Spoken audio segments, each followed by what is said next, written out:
Hey, everybody, it's the waitingfornextyear.com podcast. I'm your host, Craig Lindell. I'm welcomed by Andrew Schnittke, and we are expecting Scott in a little bit. This is a special podcast. It's a special month of podcasts. We're live on Facebook, YouTube, Twitter. We are part of the Evergreen Podcast Network, and we crossed a threshold in the podcasting world sometime in the last couple of weeks. This podcast has crossed 1,000 episodes. Yay! Yeah. I couldn't think. I was trying to think of like one special episode to do for 1,000, and I couldn't think of anything. Me. Oh, Ta-da! But we've just had too many episodes and too many guests and too many eras of the podcast with people really helping us carry the load.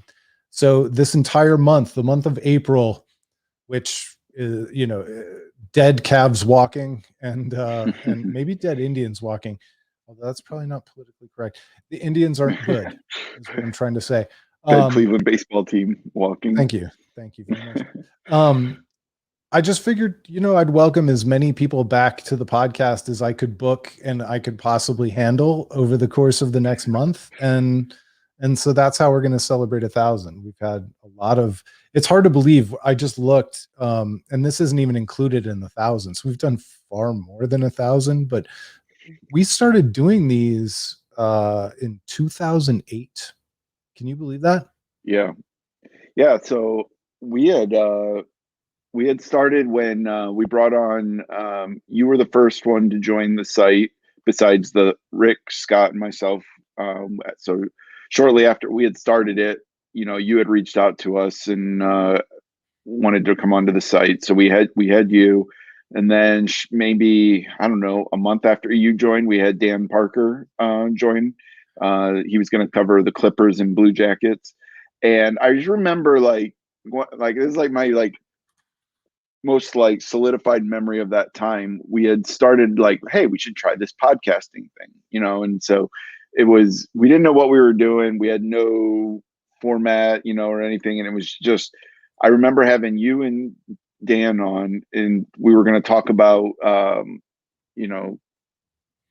not just joining the site, but then we were talking about, was this the golden era of Cleveland sports? Because in 2007, if you remember, that was the year the Cavs went to the finals. The Browns missed the playoffs, but they went 10-6, I think, with Derek Anderson. That was the Derek Anderson year. And then the Indians, went to the playoffs that year, and we won't talk about what happened there, but they lost the ALCS to the Red Sox. Yeah, that was they blew a 3-1 lead, I believe, if I remember correctly. But we still talk about it. We're like, is this the golden era of Cleveland? This is great. I just thought, man, we had just started this site. We were growing. We were adding users. We were figuring out this podcasting thing. And boy, Cleveland sports was just looking so good. And everything just went horrible from there. The Indians got, had some horrible years. And they started shipping off all the players that we loved, and especially the Victor Martinez trade. And that was the Eric Wedge grinding era. Yeah.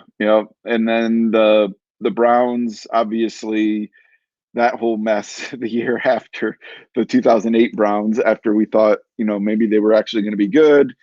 They certainly came crashing back down to earth. And, the Cavs. Romeo Crennel got his extension, though, right? He did. And then he got fired for Terry Rubisky, I think, was the interim coach. And then did they go right into Chudzinski then? Was that Chud then who was right after? No, that was Mangini. Oh, that's right. Man. How could you ever forget? Yeah, that's right. So Mangini, Shermer, Chud. Patton. So clearly though, that the podcast we did about the golden era of Cleveland sports, we knew what we were talking about. But not only did we not know what we were talking about there, I didn't know anything about podcasting, and it's that sort of fell apart. For a while we had a guy who was a radio producer out in LA, Bob Schmidt, who producing the show for us for a while. He would record us. We would call in, and he would record our episodes for us. We did that for a while, and then he got busy and stopped doing that. And I certainly didn't know how to run a podcast. Didn't know what I was doing. So I'm like, I don't know. Maybe this just isn't for me. And at that point, Craig, you kind of just picked up the mantle and said, well, I'll run with it. I want to do this. And you just went from there, and you've just built it from nothing. And you built it into 1,000 episodes, which is pretty awesome. Yeah. And along the way, when I got tired, we picked up the guys like the Browns Friday Fumble. More recently, Josh Paloha has done stuff. The Dairy Brothers Tribecast is by far my favorite Indians podcast. So I think this is what, year 3? It might even be year 4 already. It might be year 4 already. And I love that. By the way, I just want to say too, I love TD doing the solo episode, not letting us down. Matt goes on vacation and TD's still like, nope, I'm gonna do a solo podcast, and it was great. You did a great job. Yeah. And then over the years, I had kind of recurring podcasts. John Steiner used to do a lot with me. I did Casual Friday with Denny. Do you remember the Casual Friday series with Denny? That is right. I had forgotten about that. That was back when I was doing 2 or 3 podcasts a week, where I could have a Friday series where it was just Denny and me talking about whatever. Yep. Those were great. And obviously, I love the Steiner ones were great. There was quite a series with Jeff Nomina where I forced him to quit Twitter, and we talked about that every week for at least a month. That was really fun. Talk about being ahead of the time. I know. And probably the most important guest the podcast ever had was Scott Rabb. Absolutely. And he was just awesome. It was so awesome of him to, share his time with us. And, he's not everybody's cup of tea, but I loved him. I absolutely loved listening to those episodes with him. He's raw and he's honest every single week. That's right. Yeah. And I always enjoyed it too, because he wouldn't back down, and he's a guy who's very, strong in his opinions, and it was fun. It was really fun when you guys would disagree. I don't know if it was fun for you, but it was fun for the listeners when you guys would disagree on things, because you get whenever I'm on, I feel like we just agree on everything. Like, you and I tend to agree on a lot of things in life in general, and I think so too. And so, we just kind of I kind of agree with that. But when he was on, you guys would kind of both stand your ground, and it was fun. And I loved those podcasts. Yeah, Scott's a really, for me, kind of I'm kind of an emotional guy. And so for me, it was a little bit intimidating sometimes. And it was just like kind of part of his thing. And I don't think he and I always liked each other. It was never a bad thing. There was never like cross words or anything, but I was still very intimidated by him. Yeah. But yeah, it's hard to think that we started in 2008, back before anybody was really doing it. And now Scott looks like he's in a car. So let's add Scott to the stream. What's up, buddy? Oh, there we go. Hey, what's up, Scott? Can hardly hear you guys. I gotta figure out this audio stuff while I'm driving here. Hold on. Fresh off the golf course. Love it. Particularly on brand, Scott Sargent. Yeah, you let us know when you figure that out with the audio. All right, he logged off for a second.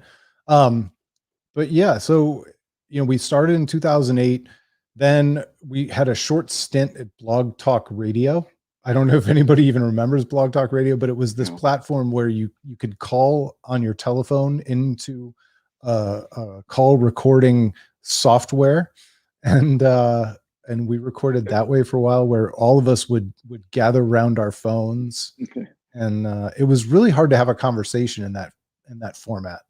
It was like, I feel like they were kind of onto something, like when you see like where we've gone today with like Instagram Live and Clubhouse and things like that. Like, I really do feel like it was one of those things. It was just ahead of its time. Like they were onto this idea of, even like Zoom, obviously Google Hangouts, like, StreamYard, the platform we're using here, like, there's they sort of had the right idea. They just didn't have the technology to really pull it off. But it was Yeah, and fun to experiment. and Anchor's the one that kind of perfected it, and then Spotify bought them. I just looked it up. Blog Talk Radio still exists, although who knows Oh what wow. what the service is even like now. But yeah, it's just and then we got legit for a while. We were hosting the podcast, the actual files on our web server. Yep. That's right. And I think our server almost choked under the bandwidth of everybody downloading the MP3 files. Which is, yeah, we've had lots of issues with that, but that was always fun. The whole process of, oh yeah, here's the episode, here's the file, and then manually FTPing it up to the web server. We just didn't know. We didn't know what we were doing. We just, you just kind of figure it out. Like, I knew if I put these files on the web server that people could, in theory, download them and then perhaps listen to them somehow. And then you had to manually create an RSS feed. That's right. That's right. And I forgot about the that. RSS feed is what your iPhone or your iTunes, in those days, iTunes would read the RSS feed and go, hey, there's a new episode. I'm going to hit up their server and kill their bandwidth bills. It was so rudimentary, but I forgot about that whole process of getting approval from Apple to get the iTunes to even find your RSS feed. Yeah, man, that was a nightmare. They make it so much easier today. It's so much easier today. It's amazing how far we've come, but it's even more amazing how far the world around us has come. Because in a lot of ways, we haven't changed that much. It's just the tools and the technology around us who do you think are the podcasts that really drove that? Making it the popular platform. I mean, I from sports, it's Bill Simmons, obviously, right? Oh yeah, definitely Bill Simmons. And then after that, you've got the I think the people who pushed it forward the fastest were probably the radio folks who were out, thrown out of the industry, whether it was Adam Carolla. Yeah, I was just gonna say Carolla is a huge one, obviously. Yeah, Carolla's a biggie. And then the people who just kind of defined the genre, like Mark Maron. People who that's a good one. He had been on Air America, and then he came to the podcast platform and totally changed from the political daily talk to the interview guy, and basically created a career. I mean, he had a career and he was a successful comedian, but he launched himself into the stratosphere with podcasting. Kevin Smith was really good too. That was Smodcast. That was the first live podcast I ever went to see in a club. Oh, you went and saw it? That's awesome. Yeah. He came to Peabody's in Cleveland. It was just that podcast was just incredible. To just hearing he's always been an open book, and we talked about this in our Discord. That the whole process of listening to director commentaries and things like that, and how good Kevin Smith's were. Well, the podcast was an ongoing series of director commentaries, just kind of understanding, where he was coming from. So that was awesome. Hey, Scott, we're talking about kind of the people who defined the podcast space, because we started in 2008, and then we covered Adam Carolla and Bill Simmons and Smodcast. Well, I assume you listened to many of those. I know you were a Bill Simmons guy. What do you think were the podcasts that kind of defined the genre? Well, I think you hit what you mentioned. I was listening, and when you mentioned Carolla, I think he'd be the first one to come to mind, right? I mean, he was the first really kind of quote unquote terrestrial radio guy. Yeah. To make the jump. And I remember listening to an episode of Stern. It had to be 15 years ago now, I would guess, where he was giving Adam was a guest on his show, and he was giving him grief that he was a podcast guy. And he's like, what's a podcast? And who's going to listen to podcasts? And Carolla was trying to sell him on the whole fact that it's kind of on-demand audio, right? And it was, And now, guess whose show can be downloaded and on demand clips and everything like that now, right? Howard Stern. Yeah, Howard if you're a Stern. subscriber. So Corolla would be my first one that you guys may or may not have glommed onto over the years, but the first real like business podcast was Freakonomics, and those Freakonomics guys parlayed their podcast and their just kind of out of the box business thinking into that the books and everything else and the websites that it turned into, which sort of I think paved the way for a lot of the business / self-help / a lot of the other kind of non-humor, non-sports related podcasting, right? I think those two would really jump out to me out of the entire group. And what's really crazy about that still one, listen.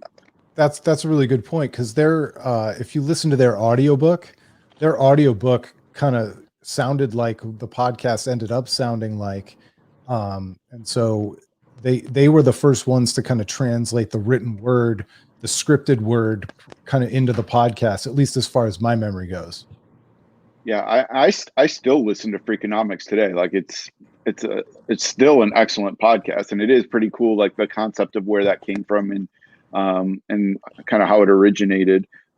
Obviously, another one too is that like was a total game changer from a pop culture standpoint was Serial. I mean, that sort of changed everything for what a podcast was going to be, and I think some people would argue for better or for worse, but I don't know that anything has been as much of a cultural touchstone as season 1 of Serial was. Like, no, that's a really good point too, because a buddy of mine just texted me. He was like, "Hey, true crime and Serial is incredible. It's the greatest, but it also launched 1,000 copycats, a million copycats. I don't know how many. None of which are nearly as good, though, right? I mean, right. Even Serial subsequent to season 1 hasn't been as good. Yeah, they. I don't think that. You're kind of stuck when you make something like that, because not only was it such a like engaging story to begin with, and such an intriguing story, so you had that going for you, but like it had never really been done like that before, telling that kind of a story over a podcast format that developed week over week. And it was like every Friday you couldn't wait to download that new episode to find out what had happened. And the problem is once you do that, you can't replicate that again. That feeling is gone after that, and that's why I think even Serial itself couldn't figure out how to recapture that magic. Yeah, and I think some of the subsequent podcasts were good. I thought S-Town was good. I thought some of the different things were good, but none of them were ever going to live up to that first. You only get one chance to do it for the first time, and that was pretty special. Have you guys touched on the pop culture angle where like Game of Thrones is huge, so then 4 or 5 different outlets turn that into Game of Thrones podcasts, which are also huge and kind of profiteer and sell ad space on something someone else is creating? When there's even one psycho who did a podcast in the middle of The Americans. You beat me to the joke. God damn it. You beat me to the joke. Our own David Sterling and his wife had a podcast called The Jennings Basement that didn't even start at the beginning. I think they started in season 3. It was season 3. Yeah, that's the ultimate Dave Sterling move, by the way. Is just pick up like you've been doing it the entire time. That's right. But I remember like Lost, when Lost was on, the actor who played Hugo Hurley. I don't remember I can't remember what his name is, but he did a podcast where every week him and his girlfriend at the time would talk about like that week's episode and some behind the scenes stuff. They talked about, I remember like for the final season, he talked about like when he first got the script for the finale and his, where he was coming from that. So that was definitely pretty early. Jorge Garcia.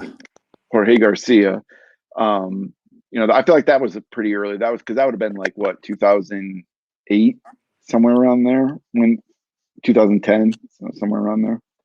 He would make like 30% more money today for doing that. You know, they right Oh, now yeah. they the Walking Dead has a post show. All these different shows have post shows now, and it's like a 360-degree monetization program in and around the shows. But it's interesting, Scott, what you brought up, the idea of you don't even have to be involved in the production, and you could just glom right onto it.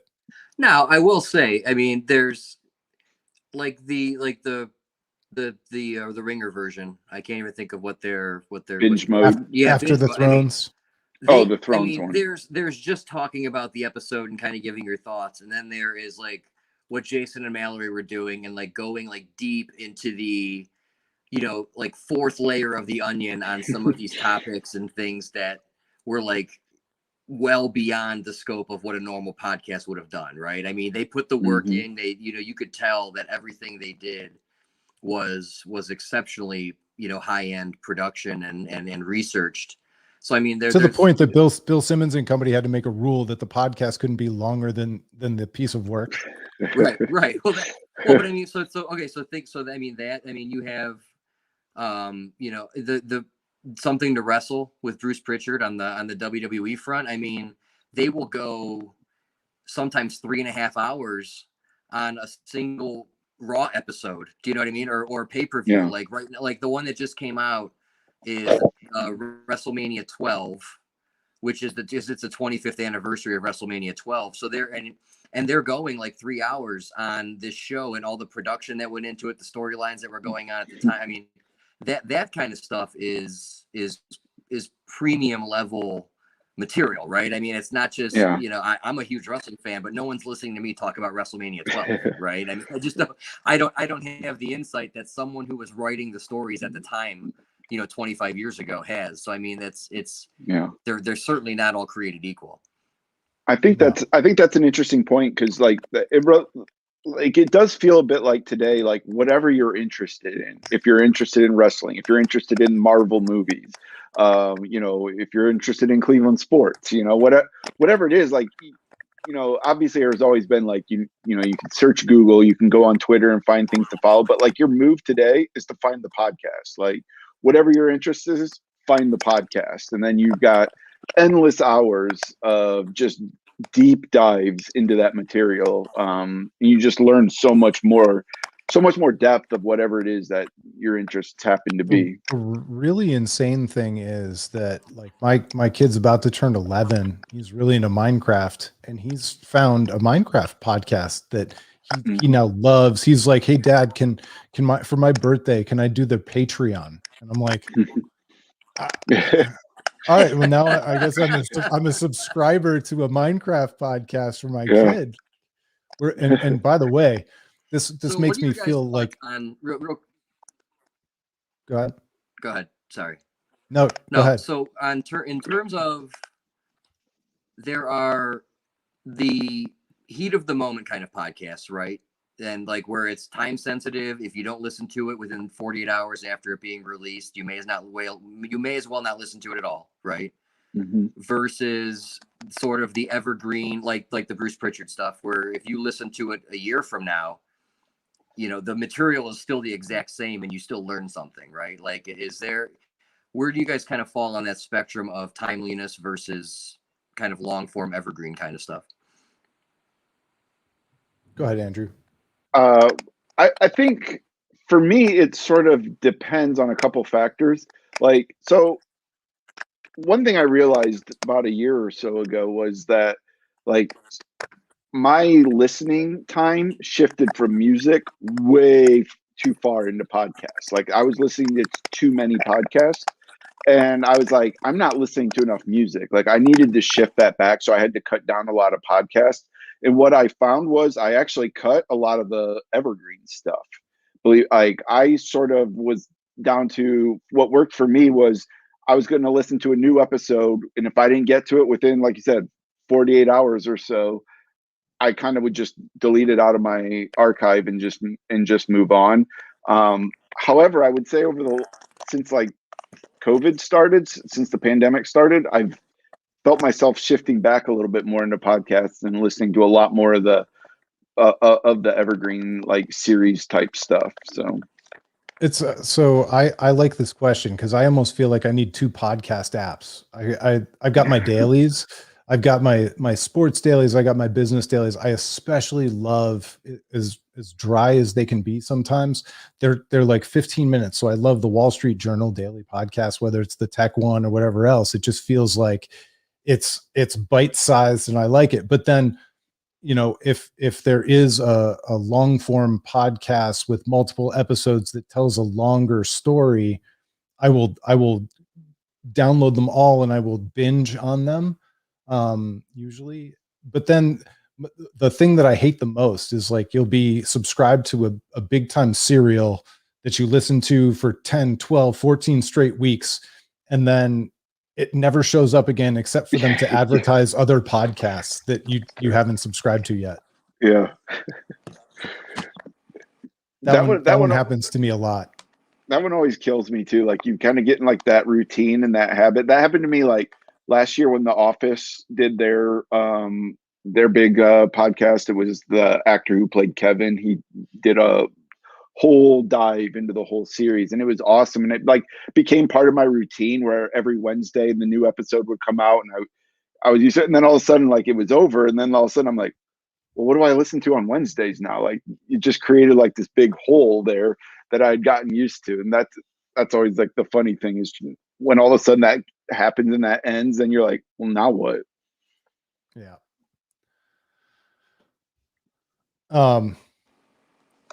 All right, Scott, you disappeared. You were running the conversation there for a second. No, it's fine. I was trying to find my headphones because I think my mic's acting up a little bit. But no, I think and I think that touches on the beauty of the whole medium, right? I mean, you think of like in our space, Basketball Jones was probably one of the first daily sports podcasts, right? Where they got together every day and they talked about last night's games, and it was incredibly entertaining and really well done, and it morphed into video and everything like that. But that said, if you miss Monday's games or Monday's show and it's next thing you know it's Thursday, you're probably not going to go back and tune into that, right? So it's a touchy thing, and I think it's the same with the written word in terms of blogs and everything that we do too. Is it's especially when we were doing like Andrew with your daily your nightly Cavs pieces that you were doing for years, right? Yeah. The beyond the box score stuff. I mean, if you're probably not going to read Monday's game on Thursday, and I just I think you're starting to see that a little bit on the podcast front, where it's either like the Office Girls. Are you guys familiar with that? With where it's like Jenna Fisher and Angela, and they go back through episode by episode of The Office, and like they can do that because we all know every episode of The Office, and it's fun to hear kind of that backstory stuff. And I wonder sometimes if some of that space is just being gobbled up by the people who were a part of those experiences, who could probably tell it better than any of us could at any point in time. Well, and then there's kind of a parallel between what's happening in podcasting, what happened to us back in the blogging days, because when you guys started Waiting for Next Year, and shortly after when I came on board, the content that we were producing and the niche that we were filling in the media market was not being filled by anybody else. It wasn't being filled by Cleveland.com. It wasn't being filled by WKYC or any of the TV channels or any of the radio stations. And then shortly after, I'm not giving us all the credit, blogging was bigger than us. Shortly after we and the rest of the bloggers kind of started doing those constant posts and those iterative updates on every sports team, the big media companies started hiring bloggers and hiring people to do those style of stories. And there's almost no place for us anymore. I was covering an Indians game with TJ Zuppe. I'm trying to think actually allowed to cover Indians games. It had to back when I was welcome. We were talking probably like 5-6 years ago now. It was pre, I'm trying to think of a way to timeline it. So we had written a post, I think that day, somebody on KNR. This was back when TJ was still with WKNR, and I don't think he'll mind me telling the story. And there was a really good interview on the radio at that point in time. And we wrote a post with a drop quote or two that was on the interview. It was whatever the guest said. I can't even think of what it was, and it ended up doing really well. And for we us, used and to it got picked up by- sit on those. We used to sit on those interviews on 92.3 and 850 WKNR.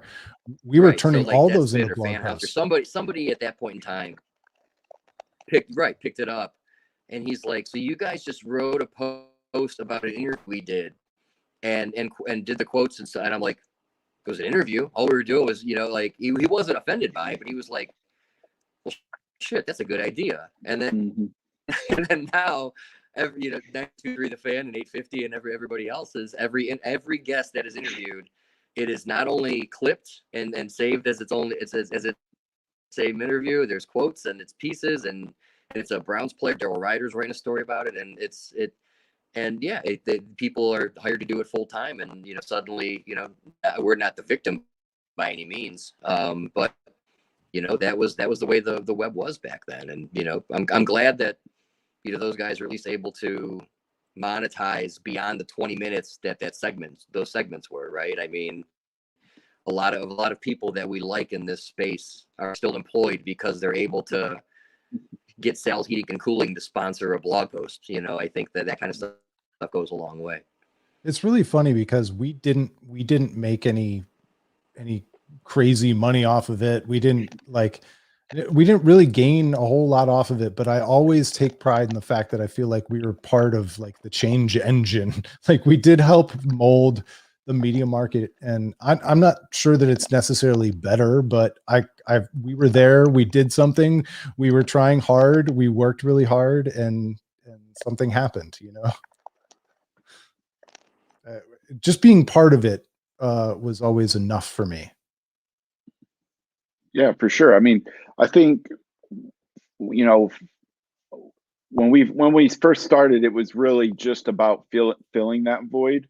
I certainly know that's why I started doing it. It was like, well, if I'm not getting the coverage of these sports teams the way I want, like I can do it. So I'll start doing it, and, Scott was doing the same thing on his own. Rick was doing the same thing on his own. And, from there it was just like, hey, well, let's all just, sort of combine our efforts here into one thing. And it was always just really, especially when we first started, it was just providing whatever that void was that we weren't getting from the Cleveland sports media. And, I think, Brian Windhorst, he had his blog, which was really good. He was doing it for Akron for the Beacon Journal at that time.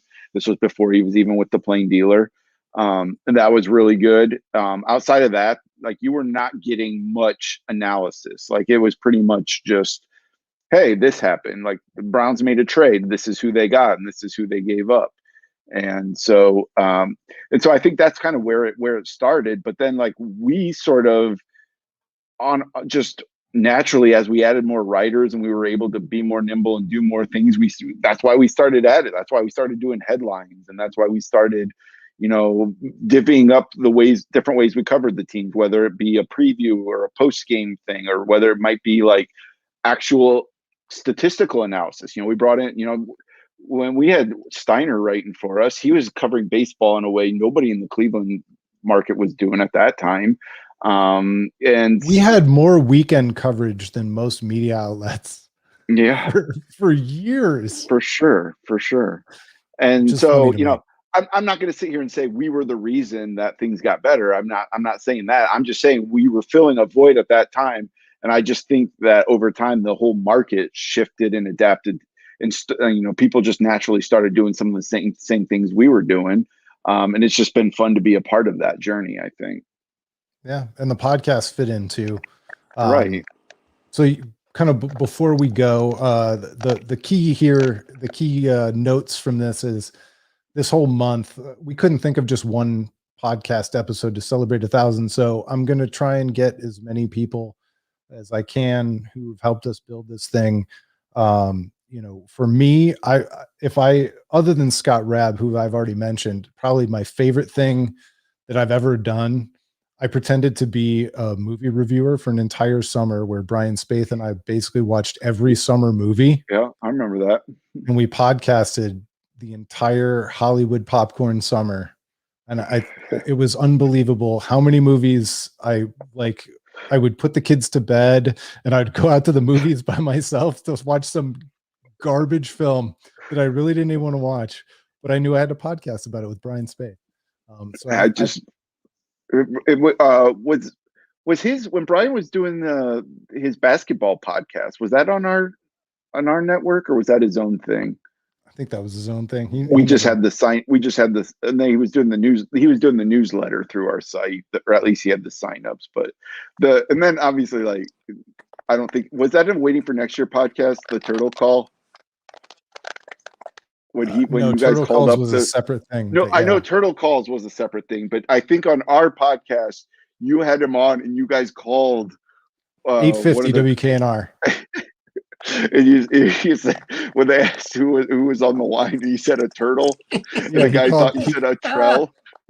He called the really big show, and it was Rizzo and Hammer, and they asked who it was, and he said it's a turtle. And the guy thought he said a trell or something. We got a trell on the line. It was so classic. It was so good. I was just dying when that happened. I'll tell you too, though. So you mentioned Brian's newsletter. Yeah. Now look at this. Now everybody's doing newsletters, right? I mean, that's true. That's not. I'm not saying that like, we were a watershed moment by any means. We clearly didn't monetize it or do anything, earth shattering with it. But now the newsletter thing is huge in our space. So now they're not turtles writing it or anything along those lines, but that what a run the Brian Smith era with Waiting for Next Year was. Yeah. Is this where you announced to everybody that we're going to go fail on Substack too? I'm like waiting for Scott to catch up. I don't have the energy for it. So was there any particular era or guests other than me, of course, that sticks out that we haven't talked about yet? I feel like we hit like the big ones for me.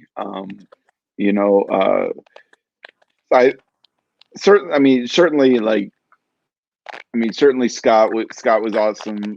But I will say too, like, it's kind of funny to think, like, when we first brought Friday Fumble on board, when we first did that, I didn't realize it was a joke. I'll admit that now. And like the first time I listened to it, I was like, what is this? Like, what kind of show did we add? Like, this is messed up, like, obviously, like, I mean, I figured it out before the end of the episode. It wasn't like season 2 when I was like, wait, is this a joke? But I think, like, I've really enjoyed having Friday Fumble be a part of this too. Like, the running jokes from year to year are great. Even the bit like this year, like the whole, like, that they didn't know COVID was going on was pretty good. I enjoyed that. Way to tear down the fourth wall, Andrew. Oh crap. Well, and like, so that's just been another thing that's been Those a lot Ravens of fun to have. Really struggling with attendance. And everybody was copying off of Stefanski and covering their face so they couldn't read the plays. But it's the simple things. It is. I still miss the Rodeo Paloha commercials. Yes. Yeah. Also, when Will Gibson was with the site, and Will would do appearances on Friday Fumble as just all kinds of different characters. Were Anthony Disgustini. Oh my God, just phenomenal. Absolutely phenomenal. Yeah. All right. Any parting shots, Scott?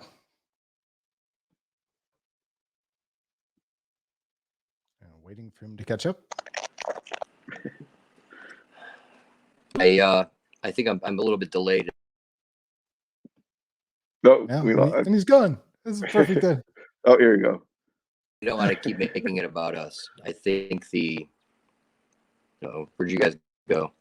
Uh-oh. There you are. You're back. All right, start over now. Can you hear me? There we go.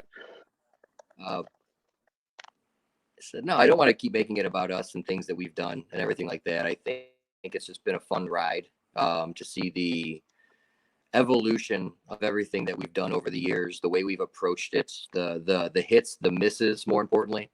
Everything that, I think I'm proud of everything we've done, from, Clayman's doodles to, the long form stuff, to the short form stuff, to the, everything that we had been doing. And it's great to see the podcast, and I'm being a part of Evergreen and everything else that we're doing now. It's not bad for a bunch of guys and occasional women without, doing this full time, right? I think it's, everything we've done while also carrying full-time jobs and the friendships that we've made along the way, I think, have been irreplaceable. So it's there. We could always sit back and wonder what we could have done if there was a little more time or money or effort that we had available to us. But I don't think I'd change anything for the world. Well said. Yeah, I think that's a perfect place to stop. I'm going to give us an outro. It's the waitingfornextyear.com podcast. We're part of the Evergreen Podcast Network. You can find us at waitingfornextyear.com. And also, please make sure you listen to the other podcasts that are kind of part of our network: The Nail in the Coffin, Cleveland and Beyond, and all the other stuff that Andy Billman works on. He's also live on Instagram after every single Cleveland sports contest, practically. So go find that as well. And thanks so much for listening. We'll talk to you next time. It's been the waitingfornextyear.com podcast.